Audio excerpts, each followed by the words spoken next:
Russian officials and politicians blasted the U.S. decision to suspend its obligations under the Intermediate Range Nuclear Forces (INF) treaty, with one lawmaker saying Washington had taken another step toward its destruction. "I congratulate the whole world. The United States has taken another step toward its destruction today," Konstantin Kosachev, the chairman of the Russian Federation Council's International Affairs Committee, said on February 1. The comments come after U.S. Secretary of State Mike Pompeo announced that as a result of what he called years of Russian violations, Washington would no longer abide by the key Cold War-era Arms Control Pact.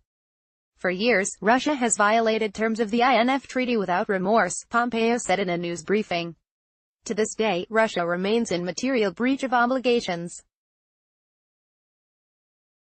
The United States will therefore suspend its obligations under the INF treaty effective February 2, Pompeo said.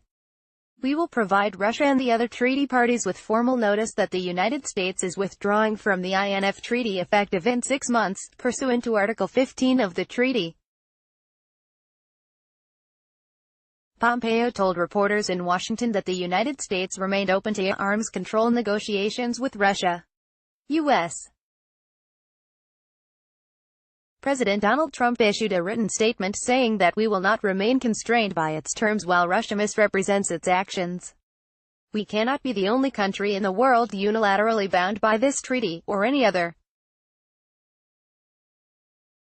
Moscow denies it has violated the treaty and has called on Washington to offer proof of its allegations. Russian Foreign Ministry spokeswoman Maria Zakharova said following Pompeo's remarks that it is not about Russia's guilt of violating this treaty, it is not about China or any other factor of international security. It is about the United States' strategy of waiving international liabilities in various spheres. U.S. officials have expressed concerns that China, which is not party to the INF, has gained a military advantage in Asia by deploying large numbers of missiles with ranges banned by the treaty. NATO allies issued a statement saying they fully support the U.S. decision to withdraw from the INF treaty. All NATO allies support the U.S. decision today to start the withdrawal process, but it will take 6 months before that process is completed, NATO Secretary-General Jens Stoltenberg told the Associated Press. "We continue, therefore, to call on Russia to come back into compliance and fully respect the INF treaty," he added. The United Nations Secretary-General, Antonio Guterres, said he hopes Moscow and Washington use the 6-month period to reach a new agreement. "We have seen the announcement they made today," said spokesman Stefan Dujarric. The Secretary-General hopes that the parties will use these 6 months to resolve their differences. The INF is a very important part of arms control architecture. The U.S. action has been expected for months and was virtually assured after last-ditch talks in Beijing on January 31 between Russian Deputy Foreign Minister Sergei Ryabkov and U.S. Under-Secretary of State Andrea Thompson ended without agreement.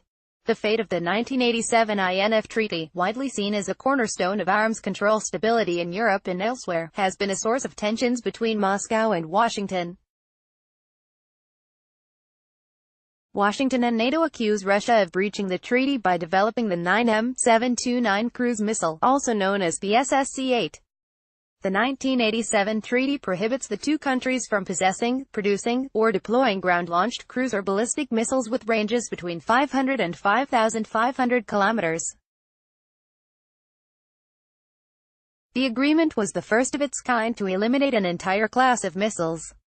The United States first publicly accused Moscow of violating the INF treaty in 2014.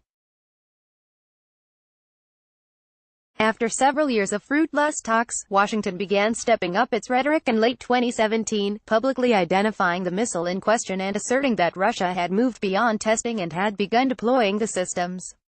With reporting by Reuters, AP, and The Wall Street Journal.